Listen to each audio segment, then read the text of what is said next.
मोतीपुर नगर परिषद के जो सफाई कर्मी हैं पिछले 2 दिनों से 3 सूत्री मांगों को लेकर हड़ताल पर थे। और आज जो मोतीपुर नगर परिषद के सभापति प्रत्याशी है कुमार राघवेंद्र राघव, इन्होंने सफाई कर्मचारियों के द्वारा 2 दिनों से हड़ताल पर जाने की जानकारी इनको मिली। उसके बाद इन्होंने पहुंचे और जो सफाई कर्मी जो हड़ताल पर थे, पिछले 2 दिनों से हड़ताल पर चल रहे थे, अपनी 3 सूत्री मांगों को लेकर उनसे मिले और उनको जानकारी दिए और उनके बात समझे। और जो बड़ी अधिकारी हैं उनसे भी उन जो सफाई कर्मी हैं उन लोगों को बात पहुँचाए। चलते हैं, इनसे बात करते हैं।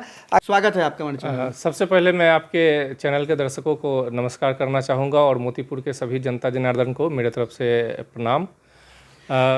आप सभापति पद के प्रत्याशी हैं और कैसे आपको जानकारी मिली कि जो सफाई कर्मी हैं 2 दिनों से हड़ताल पर हैं, उनकी क्या क्या मांगे हैं, उसको लेकर आपने क्या पहल की? मैं आज जनसंपर्क के लिए निकला हुआ था, तो कुछ जो सफाई कर्मी हैं उनके तरफ से फ़ोन आ रहा था कि ऐसे ऐसे हड़ताल पे है, जबकि हड़ताल शुरू हुआ था तो कोई जानकारी नहीं था। जी। और उनके हड़ताल पे न ही कार्यपालक तरफ से संज्ञान लिया जा रहा था और न ही जो एनजीओ चला रहे हैं उनके तरफ से भी संज्ञान नहीं लिया जा रहा था। तो जब मुझे जानकारी हुई तो मैं आज गया उनसे मिलने और मिलके उन्होंने अपना 3 मांग बताया। तीनों जो मांग था उनके हक का मांग था, उनको वाजिब मांग था, जो कि उनको मिलना चाहिए, क्योंकि अप्रैल के बाद हर एक साल दैनिक भत्ता का जो भी होता है सरकार न्यूनतम भत्ता तय करती है और उसके हिसाब से किसी भी दैनिक काम रोजगार करने वाले को वो वेतन मिलना चाहिए, जो कि अभी नहीं मिल रहा था। तो इसी कारण वो लोग हड़ताल पे थे। सबसे बड़ी मांग यही थी।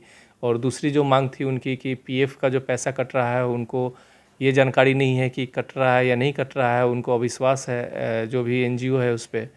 और तीसरा जो ईएसआई उनका बना हुआ है, इंश्योरेंस जो बना हुआ है, तो इंश्योरेंस के कागज़ से वो पूरी तरह से सेटिस्फाइड नहीं है कि ये सही है या गलत है, कि उनको इस पर शक है कि हो सकता है कि जो एनजीओ है ऐसी एक कागज डॉक्यूमेंट बना के दे दिया है।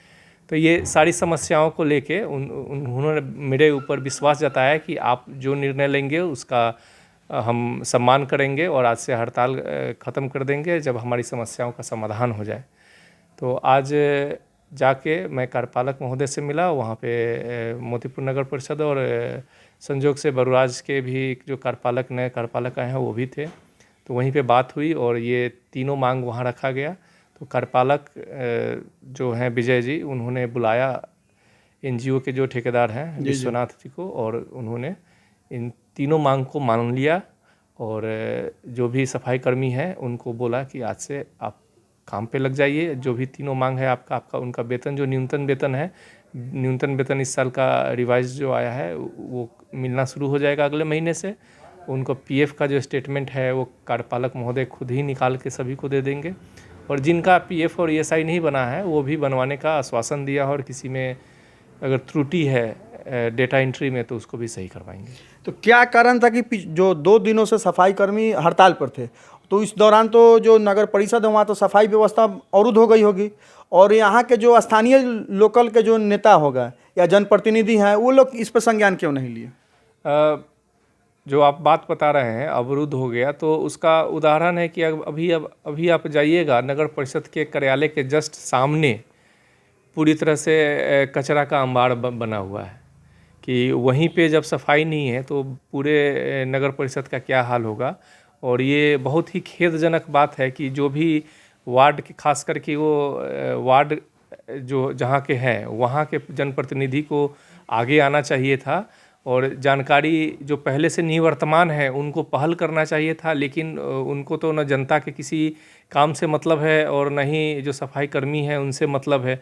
वो अपने काम में लगे हुए हैं और उन्होंने किसी बात का संज्ञान नहीं लिया। चलिए, हमारे साथ मोतीपुर नगर परिषद के सभापति प्रत्याशी कुमार राघवेंद्र राघव जी, इन्होंने अपनी बात रखी। और जो सफाई कर्मी जो पिछले 2 दिनों से हड़ताल पर थे, इनके आश्वासन पर लोग वापस अपने काम पर लौट गए। आप मुजफ्फरपुर फर्स्ट न्यूज़ देख रहे थे और मैं हूं मुन्ना कुमार। मिलते हैं फिर अगले अपडेट में।